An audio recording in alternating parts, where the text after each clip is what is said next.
Assalamualaikum warahmatullahi wabarakatuh. Para mahasiswa yang saya hormati, sebagaimana kuliah-kuliah sebelumnya, kita sudah membahas mazhab-mazhab dalam filsafat hukum, yaitu mazhab positivisme, mazhab hukum alam. Maka pada kesempatan ini, berkenaan dengan perkuliahan kita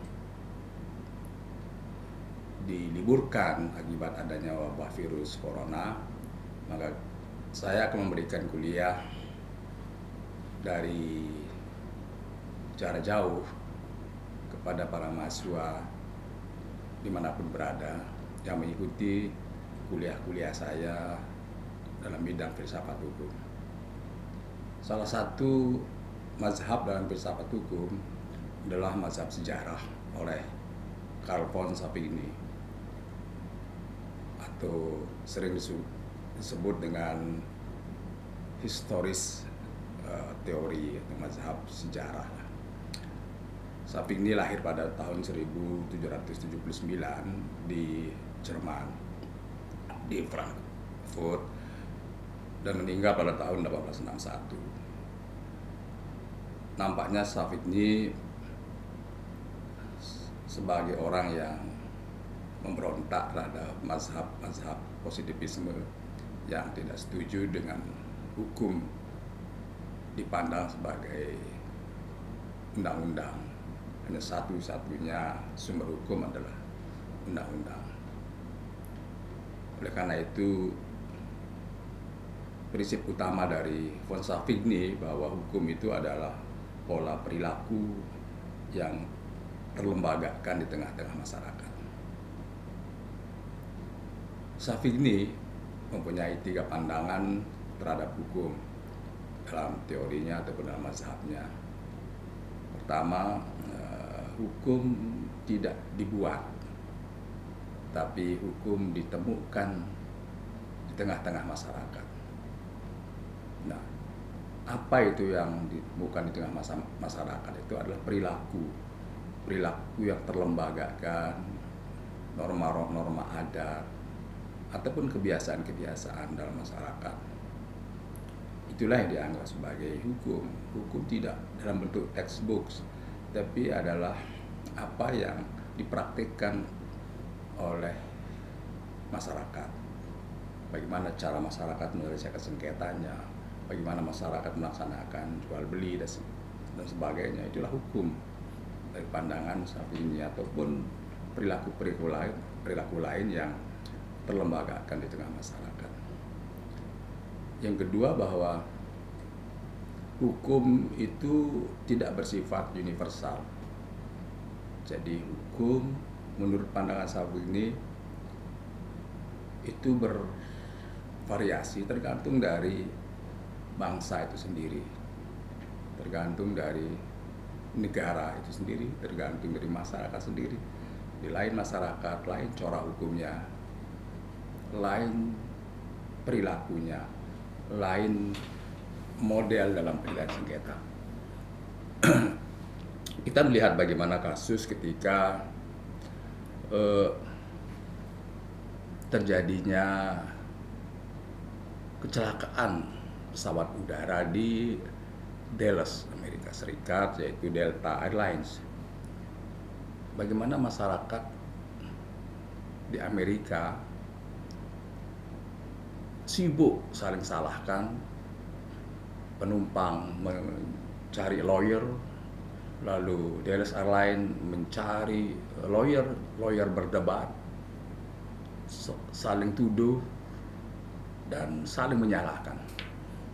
Maka begitu formalistisnya cara penyelesaian sengketa pada masyarakat yang mendudukkan hukum law in book dalam kitab undang-undang. Itu terjadi tahun 1985. Jadi kecelakaan itu sibuk saling menyalahkan. Coba kita lihat 6 bulan berikutnya ada kecelakaan di Jepang, ya, Japan Airlines. bagaimana cara masyarakat Jepang, perusahaan Jepang menyelesaikan masalah terhadap kecelakaan yang sama. Tidak ada perdebatan para lawyer, nyaris tidak pakai lawyer, tapi Presiden Direktur Japan Airlines di hadapan keluarga korban bersujud dan minta maaf terhadap musibah itu, lalu mengundurkan diri. Maka cara itu sangat memuaskan. Dan Japan Airlines menanggung semua ahli waris, anak-anak korban, sekolah sampai perguruan tinggi. Tidak ada timbul konflik, tidak ada perdebatan, tidak ada lawyer yang terlibat dalam penyelesaian sengketa menurut tata cara masyarakat Jepang. Nah, itulah hukum yang tumbuh dari kebiasaan penyelesaian sengketa. Nah, gimana dengan Indonesia? Bagaimana model penyelesaian sengketa? Apakah kita memakai model textbooks atau cara-cara yang berlangsung pada peranata lokal? Di Lombok misalnya ada balai mediasi. Apakah lembaga-lembaga adat balai mediasi itu sebagai cara penyelesaian sengketa sudah diefektifkan, sudah efektif, sehingga perasaan keadilan masyarakat itu tercapai? Itulah hukum, model penyelesaian sengketa.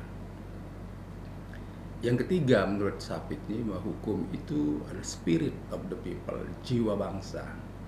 Maka setiap bangsa, setiap masyarakat punya spirit tersendiri, punya jiwa-jiwa sendiri.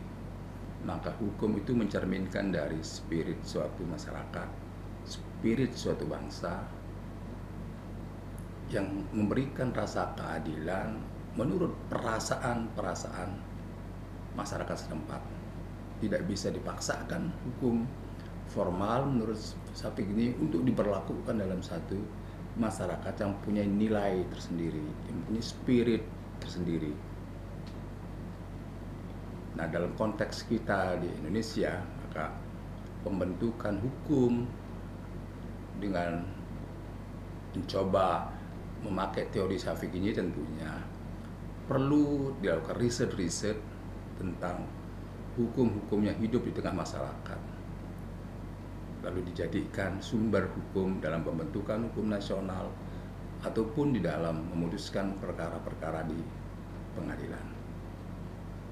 Itulah inti dari teori sejarah hukum atau mazhab sejarah hukum dari von Sapitni. Terima kasih. Assalamualaikum warahmatullahi wabarakatuh.